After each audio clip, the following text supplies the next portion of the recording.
have for the customers who are using HANA for a while, and what exactly we can do with HANA.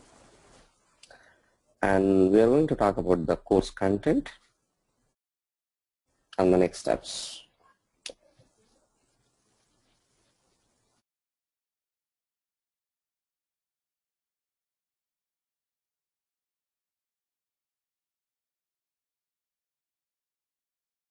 So that once I'm done with this presentation, I'm going to take all your questions at the end, or else probably I'll give a pause in the mid of or somewhere in the session. Now if you see from the customers, nowadays we are getting different voices and different demands from the customers. Like if you see here, some customer says, I want to see my data in real time. Some other customer says, I don't want to use the regular infrastructure, rather I want to use a platform as a service. That's nothing but again cloud. Some customer used to say mobility. So like this, one of our customers says, I don't want to depend upon a technical guys to create a reports or something. Instead of that, where I can create all the reports without taking any assistance from the technical guys. That's self-serve data. So like this, we are getting different voices and different demands from the customer. To address all these kinds of requirements of a customer, you need to have a big data solution. When I say a big data, that's the technology that may be that's a combination of your hardware and a software. Itself indicating it's big data. So to handle all these kind of big data problems, we got some instruments from different vendors. Like for example, if you take from SAP, you got SAP HANA. From Oracle, you got Exadata Exalic. From IBM, you got a Netezza. Like this, there are different instruments to handle this big data needs. Now let's try to understand why we are talking about in-memory, though it's some, almost 10 years old technology, but very widely we are using this in-memory nowadays for the last especially 3 years. So there is a graph which talks about the price of the hardware, especially the memory devices. Like if you want to purchase 1 MB RAM in the midst of 90s, in those days it was a bit expensive. 1 MB RAM will cost you, in those days, it's nearly $30. But now if you want to take a 1 MB, it's negligible, not even $1. The graph, how gradually it is decreasing. If you take DRAM, if you take a flash drive or a hard disk. So if you see from 90s, mid of 90s to current, so how gradually these figures are reduced. There is another table which talks about the speed of each component of a hardware device. For example, if you see CPU, in the midst of 90s, you have around 0.25 Mbps, but now it's 7.15 Mbps, which is almost 143. Same in place for your main memory with a 250x power, address book memory with a 2 power 48, and network speed 100x, and disk transfer with a 25x times faster. So this clearly says predominantly, the technology is taking place, and there is a huge improvement when you compare to the past to the present. The other reason, in the past, whenever if you try to, execute or run a report or a query, so it will go back to your server. From there, it is going to pick all the data via your CPU. It has to run, where if you want to see the output of a query. So now let's say when you try to run a query on top of 300 billion records, 200 billion records, so obviously there will be huge bottlenecks where it has to, process the entire data and get back your data. So which will take huge time. So that's the reason where you have a huge bottlenecks in the past. So to avoid these kind of things, so where SAP has come up with the new hardware as well, software solution called HANA. So now with this new hardware what you're going to do is you're going to dump all your data in the memory. But whereas in the past, everything you are going to keep in a hard disk, right? But now instead of hard disk, you are going to dump all your data in the memory. It's nothing but RAM. So whenever if you run, instead of pulling data from your hard disk, it is going to pull everything from the memory, as you have a special hardware in place to support your needs. And so now it's no more bottlenecks. So to conclude, disk speed is growing slower than all other hardware components, while the need for speed is increasing. So what is in-memory? An in-memory database is a database management system which primarily relies on main memory for computing your data storage. So typically when you talk about in-memory, it is completely opposite to the querying data which is stored on our physical disks. So meaning you are going to keep and dump all your data in the RAM. But are you going to get a huge performance? No. So traditionally if you talk about SAP systems, it would be 3-layer architecture. You got your database layer, application layer, on top presentation. So in the past, everything we are going to process our calculations, manipulations, everything at the application layer. But now by taking the performance benefits offered by in-memory database management system, you are going to push down all the burden what you have at application layer down to the database. Now here you are going to perform all your calculations, manipulations, and simply you are going to transfer your data to the application layer. What is HANA?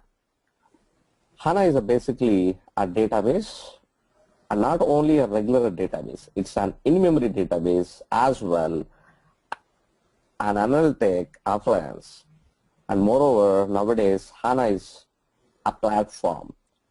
So it's one platform for all your transactions and analysis or even new applications. Now let's say you want to develop some kind of a tool for your business. Yes.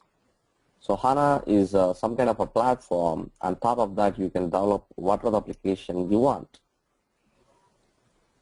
Moreover, HANA is a pre-packed and pre-configured appliance that is ready to run in the in-memory database on a multi-core processed hardware with a terabytes of memory. So at a high level, if you want to understand, so this is your HANA appliance, the box which I am highlighting. Irrespective to what are the source you have, SAP, non-SAP, you can pull all the data and dump into HANA. On top, for the reporting purpose, either you can use SAP Business Objects or any third-party reporting tools. So make sure that the interface you should have SQL or MDX support. So basically it's a technology which allows the processing of massive quantities of real-time data in the in-memory of the server to provide immediate results from analysis and transactions. So the reason why we call HANA, it's high performance analytics appliance. So altogether, HANA, HANA. So we got some innovations, from hardware and software technology perspective. So when we talk about multi-core architecture, for example, for each blade, I can accommodate 8 processors. Like that, if I am using 8 blades multiplied by 8, which means I'm going to use 64 processors in my CPU.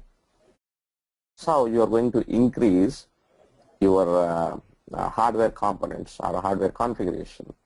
So right now SAP HANA supports 500 terabytes of a scale out. Just imagine what we are talking about. 500 terabytes of a scale out of a memory. So whenever if you want to deploy SAP HANA, you need to purchase your hardware from the authorized SAP certified partners who are known as Intel, HP, IBM, Cisco, Fujitsu, Dell. So if you are talking about infrastructure, so you need to purchase from these guys, or even nowadays you have from the cloud. So if you don't want to take your infrastructure, the same you can get on a rental basis or pay as you go, cloud. So which means Here, platform as a service you are going to leverage using cloud. From the software technology innovations, we got a row and columnar store. So traditionally, you know that when you say table, which you are going to keep and store your data in the form of a tuple. But here, by default, majority of the data you are going to use as a columnar store, which means you are going to store your data in the form of a column. So whenever if you try to read your data, selectively it is going to read as you are storing in the form of a column. So with that, you are going to save a lot of data. So that's the reason. Now let's say in a traditional database, if you have some 5 terabytes of a data, the same data when it comes to the HANA, it is not going to take much space. Probably might be a 1 terabyte or maximum 1.5 terabyte, not more than that. And with that, as we are storing all the data in the form of a column, so with the compression, whatever the compression you do, it's 100%. And partitioning, and moreover here, it's no more aggregated tables. So meaning, without any further modifications, whatever the format you have in the source, way you are going to get and feed into HANA. You are not going to do any changes or something. But once the data is available in SAP HANA, you can do whatever the changes you want. Now let's talk about one proof point of HANA, which this test case was conducted around 3 years back. To see the volume what we are referring, with the 70 retailers and about 60 billion records with the 50 terabytes of data, to process this without HANA, earlier it was taking around 77 minutes. The same, it got slashed down to 13 seconds with HANA. And whenever if you run a query on top of this data, where your query is responding back in 0.04 seconds. See the one we are referring. With a 460 billion records and 50 terabytes of data, when you fire a query on that, where your query is responding back with the data in a 0.04 seconds. That's the speed of HANA. But traditionally, for the last 30 or 35 years, the way how we are doing, now we are not doing in that way. One, we are completely replacing the hardware. That is the one innovation, as you are getting a huge tremendous speed. And two, so we're putting everything in the RAM basically. So that is the one. And the second thing is completely, you are processing your data in the database layer. As earlier, it was taking a lot of time in the application layer. Now let's say you are performing some kind of a calculation or manipulation. But as we are talking about a HANA as a database, so you are performing everything in the database itself. So perform your calculations, manipulations in the database layer itself, and simply you are going to transfer your data to the application layer. So with that, whatever the data you want to transfer between a layer to layer, so there you are saving a lot of time, and you are completely pushing down the burden what you have at application layer down to the database. Now let's try to understand the technical capabilities of HANA, what exactly we can do with SAP HANA. Now as you know, when you are going for deployment of HANA system, as your system is live for a while, that may be 5 years, 10 years, so you don't want to miss the data, right? So somehow you need to pull the data from different sources and feed into HANA. For that, we used to call technically as a data provisioning. So there are 3 ways, the way how you are going to pull your data from different sources and feed into HANA.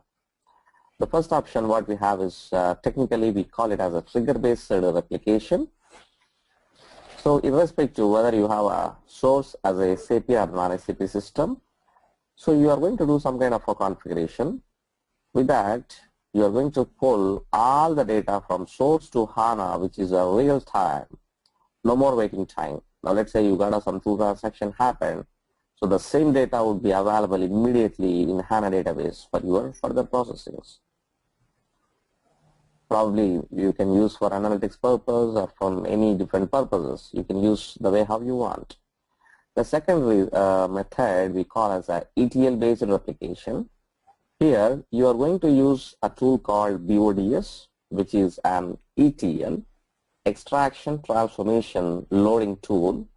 So using business objects data services as an ETL tool, you are going to pull and push all the data from source, that may be SAP or non-SAP, and feed into HANA.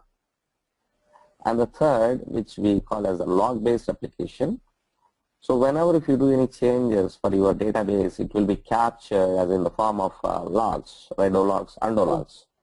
So using that logs, you're going to pull all the data and feed into HANA. But remember, again, this is a real time. ETL-based replication is not a real time. Trigger-based replication is a real time. As once you get your data from different sources, so data is physically available in SAP HANA. So what you need to do is, on top of those underlying data, you need to create some views. We call it as attribute, analytic, and calculation. Attribute view is nothing but the way how you are going to represent your master data, the way how you are going to represent your master and transaction data, and whenever if you have some complex scenarios where you need to customize, then you will go with a calculation view. So if you are familiar with any database, your attribute view is nothing but a dimension table, and analytic view is nothing but a cube. When you customize for your cube, that's nothing but a calculation. So at the end, all these information models, you're going to publish in a business objects. So you are going to consume all these views and create your reports. On top of HANA, either you can use business objects or any third-party reporting tools. So you are going to consume these information models, and there you are going to create your whatever the report you want leveraging BO tools.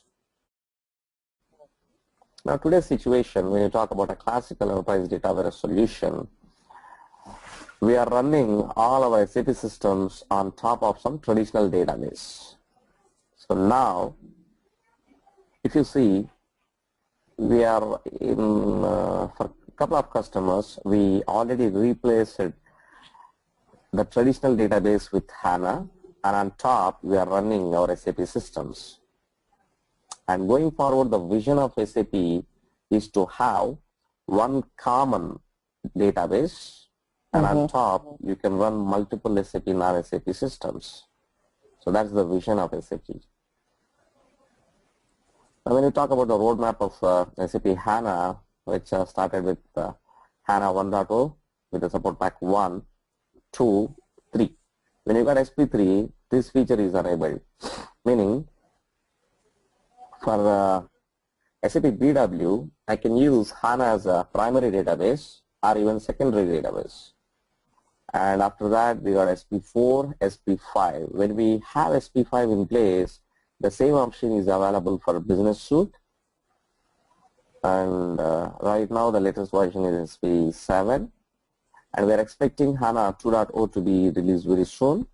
So when you get that, you can use HANA as a one common database. On top, you can run multiple SAP, non-SAP systems.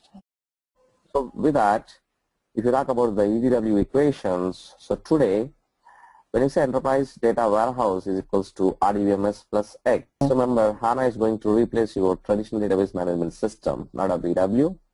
And always HANA is going to complement and renovate your BW system. Now let's see what are the different options we have for the existing customers who are using SAP for a while. So traditionally, you are using some traditional database. On top, you are running your ERP system. Now for the same, when your customer says, I don't want to migrate, then you keep your traditional database aside and HANA aside, then run on top of your traditional database, your ERP system very much. So which means it's side by side. This scenario is called side by side. You are not going to replace your traditional database. Very much it is alive as a side and HANA aside. Your customer says, I'm okay, I'm fine with the migration, then simply you are going to migrate. If you see in this diagram, you don't have HANA here. You are completely replacing your traditional database with HANA and you are running your applications.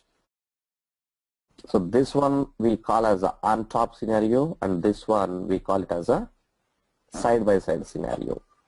The same options, if you see for the BW customers, the top one is side-by-side.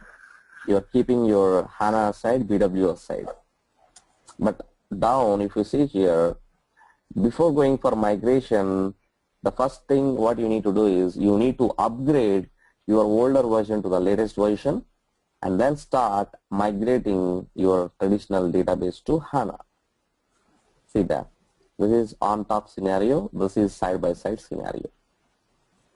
So migration without the implementation, no disturbance of your existing scenarios.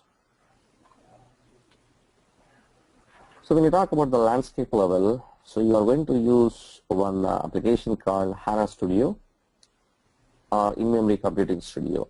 Using this, which you are going to create or do the database administrations, everything.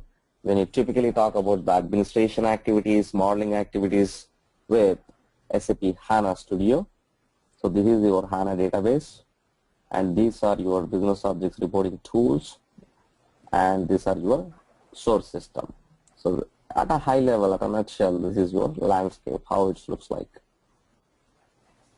Now for the same, if you talk about the classification of HANA, so SAP has given very clear direction. Irrespective whether it's a programming or functional side, all these guys known as SAP HANA application consultant. So when you have some kind of a database administration or basis activities more related, like a DBA, so those guys comes under SAP HANA technology. For this, to start with HANA training for anybody, HA100 is the basic workshops to start with HANA, and after that, based on your specification, whether you belongs to application or a technology, you need to go with BW correction HA300. If it is a technology, you'll go with HA200. If you are a BW guy, where you have hands-on experience in a BW, after these courses, you need to go with BW on HANA.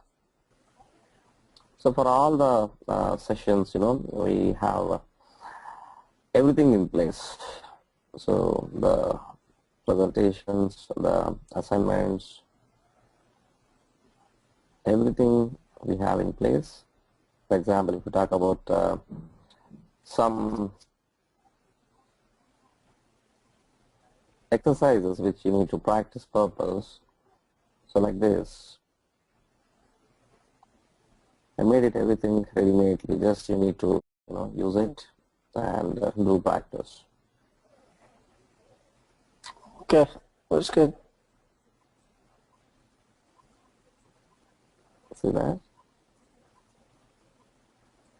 So it's everything step by step. Just you need to see it and practice.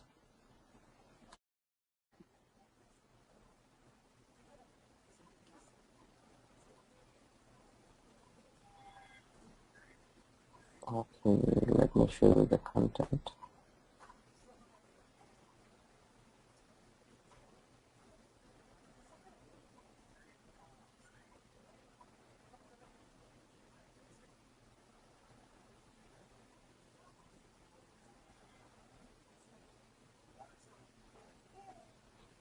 So here there is a little bit introduction, basic technology blocks, what you need to understand before entering into the main content, and then architecture. After that, we'll start with the data provisioning, then we'll come back to the data modeling, but here you can see it's data modeling, right? But no, we are going to start with data provisioning. Like here, if you see data provisioning, choosing a data provisioning method, optional 1, which is SLT, 2, 3, 4, and then we will come back to the modeling, and then advanced concepts in HANA Studio, then processing content objects, HANA SQL, then finally reporting, and a little bit glance about user management and administration. And outside this, we have some hot topics, and then there is a one case study. That's it. Okay.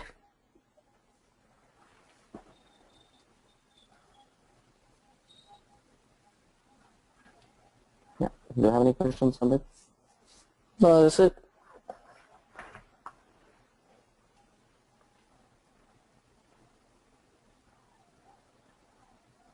So how many sessions do you think we need to finish this? Well, I basically I don't go with a number of sessions or a number of hours, but for this content, depend upon the people. Sometimes it will be completing in 25 hours, sometimes it will be 30, 32, depends. Depend upon the batch of the people and with their respective technology and background. Well, is there anybody else here, or just Yeah, few guys. No, for this session, today's session, this is exclusively for you, and even I requested another 2 people, but it seems somehow they didn't turn up as it's still morning in India, so I believe these guys are still sleeping. So apart from, do you have any questions for me? No, that's it, sir. Thank you.